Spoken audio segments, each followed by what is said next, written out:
Assalamualaikum warahmatullahi wabarakatuh. Halo semua, kenalin aku Nora Zita, jurusan Ilmu Komunikasi 2019 Universitas Syahkuala. Nah, di sini aku bakalan jelasin tentang jurnalisme damai atau kita lebih kenalnya peace journalism ya. Apa sih jurnalisme damai itu?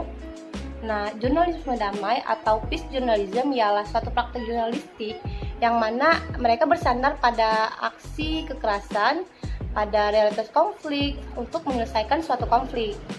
Nah, peace journalism ini melihat kalau konflik perang itu suatu hal yang nggak boleh terjadi, dan mereka lebih mentingin empati daripada mereka lebih mentingin empatinya para korban konflik dibandingkan liputan tentang jalannya suatu konflik tersebut. Nah, mereka memang lebih mendepankan suatu kedamaian. Seperti ungkapannya tuh, jurnalisme damai. Jadi mereka berupaya sebisa mungkin untuk menghindari kata-kata yang mengandung makna provokasi. Nah, selain itu, dari konteks konflik sendiri, kekerasan atau bahkan perang, jurnalisme damai ini lebih mentingin empati korban. Sehingga topik-topik yang mereka bahas sebagai bahan berita mereka itu nggak hanya memaparkan masalah saja, tapi mereka juga menawarkan sebuah solusi. Nah, tujuan dari mereka memberikan solusi tersebut ya untuk menghindari atau mencegah suatu perpecahan itu terjadi atau suatu konflik itu timbul di antara masyarakat. Biar kita lebih tahu jauh tentang peace journalism, sebenarnya siapa sih yang pertama kali mencetuskan ide jurnalisme damai tersebut? Nah, jurnalisme damai ini atau peace journalism dicetuskan oleh Johann Galtung. Beliau ialah seorang profesor studi perdamaian yang juga seorang veteran mediator damai. Dan beliau juga sudah mendirikan Peace Research Institute Oslo pada tahun 1959. Yang pada saat itu mereka tuh merasa miris terhadap kebiasaan media yang memberitakan masalah atau konflik secara nggak benar gitu. Nah, Johann Galtung ini menyatakan bahwa peace journalism ini ialah suatu usaha besar yang bakal mendefinisi ulang tentang apa sih tujuan jurnalis dalam peliputan suatu konflik.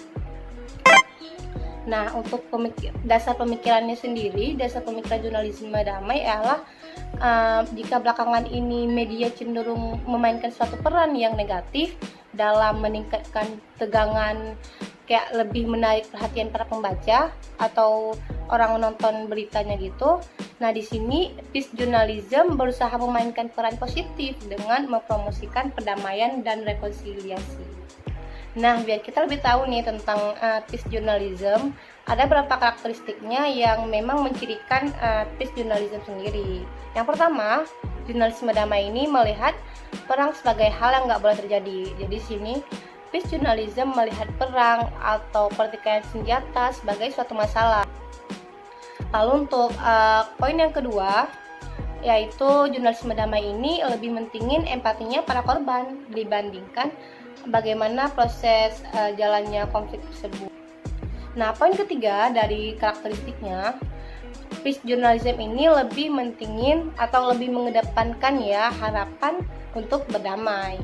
Nah, daripada mereka nggak bahas tuh dendam, kebencian, atau mereka meningkatkan konflik antar kedua belah pihak. Dan untuk poin terakhir dari karakteristiknya tuh, jurnalisme damai ini lebih mengungkapkan ketidakbenaran kedua belah pihak dan menghindari keberpihakan. Jadi seperti yang dibilang tadi, mereka nggak ada berpihak kepada satu kelompok saja.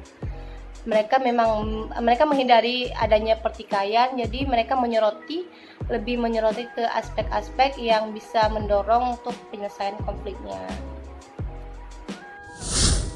Dari penjelasan tadi udah mulai ada gambaran kan gimana sih peace journalism itu bekerja. Nah, bagaimana cara mereka bisa mencetuskan atau menghasilkan suatu perdamaian. Nah, untuk lebih mendukung dari pengurangan konflik atau berdamai tersebut, mereka juga menggunakan bahasa-bahasa yang memang lebih terkesan bisa menyeimbangkan para pembaca nih ya. Jadi para pembaca tuh nggak bakal negative thinking atau sejenisnya. Jadi yang pertama, penggunaan bahasa atau penggunaan ungkapan secara umum.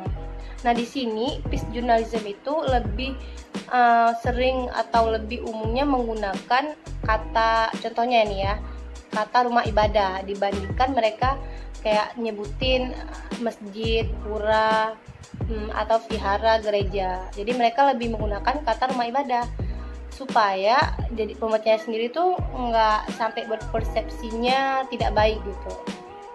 Nah untuk yang kedua, penggunaan bahasa yang dilakukan ialah penggunaan ungkapan tersirat. Jadi mereka lebih menggunakan kata-kata yang eksplisit. Contohnya itu dalam satu berita nih ya, ada pengucapan pria dengan kaos loreng hitam gitu. Kan kita tahu padahal berloreng itu kan ini ya pihak aparat kan. Nah di sini mereka nggak langsung nyebutin pihak aparat, tapi mereka eksplisitkan. Jadi pria dengan berpakaian kaos hijau motif loreng dan jaket hitam gitu. Nah untuk yang terakhir, mereka menggunakan kata-kata peranti atau kata-kata pagar ya. Ini digunakan supaya ada nggak langsung muncul gitu. Jadi ada penyamaran atau ada perlindungan dalam satu berita tersebut. Contohnya tuh mereka nggak langsung nyebutin misal kelompok apa gitu yang memang melakukan konflik di berita tersebut, tapi mereka lebih menyebutkannya itu oknum. Jadi oknum tertentu gitu. Nah mungkin itu saja yang bisa aku sampaikan. Mungkin kalian nanti kalau emang penasaran tentang peace journalism, kalian bisa searching di internet atau banyak tuh jurnal-jurnal yang bisa kalian baca. Itu saja dari aku. Selebihnya aku mohon maaf. Assalamualaikum warahmatullahi wabarakatuh. Bye bye.